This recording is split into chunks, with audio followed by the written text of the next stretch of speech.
Yeah, this wind looks real good. Whenever you're throwing giant topwaters, it helps to have just a little bit of chop on the water, especially with the sun being bright.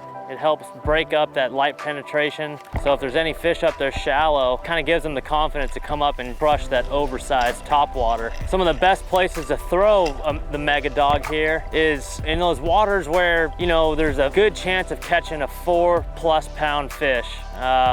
Wherever there's, you know, your local lake that's got 4, 5, 6 pounders and a good abundance of them. Obviously, the bigger the bait, the bigger the fish.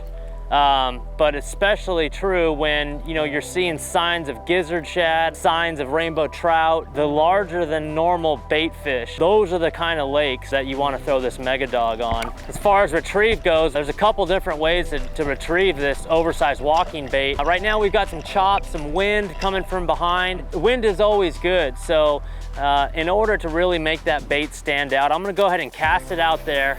And I'm gonna give them some real hard chops, chop, chop, chop. And it's gonna walk and it's gonna spit at the same time. So whenever there's wind present, I'm gonna go ahead and give it those chops, chops, chops. And it's gonna spit a whole bunch of water, making it more appealing to those fish underneath that broken up surface. And on the opposite end of the spectrum, whenever it's slick, calm, I'm gonna go ahead and cast it out there and give it some real nice glides, real easy glides. Just pull, pull, pull, pull downwards.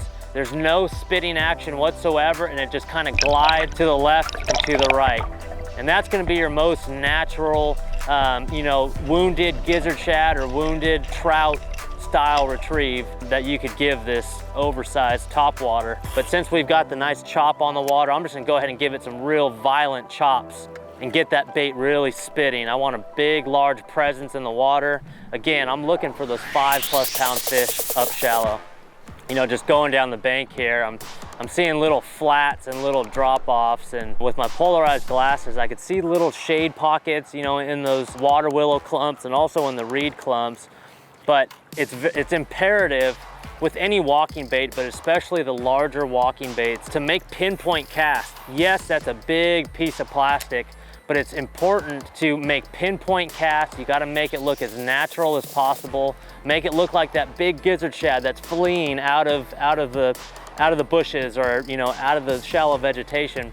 Pairing the mega dog here or giant topwater walking baits with a Destroyer Mark 48 rod. It's a 7'8" rod, 50-pound braided line. Again, this is a 9-inch bait or so, and to put it into little target spaces where those big fish live, that's absolutely imperative. It's no different than throwing a frog or throwing a popper. Put that big bait where those big fish live, and you want to do it nice and smooth.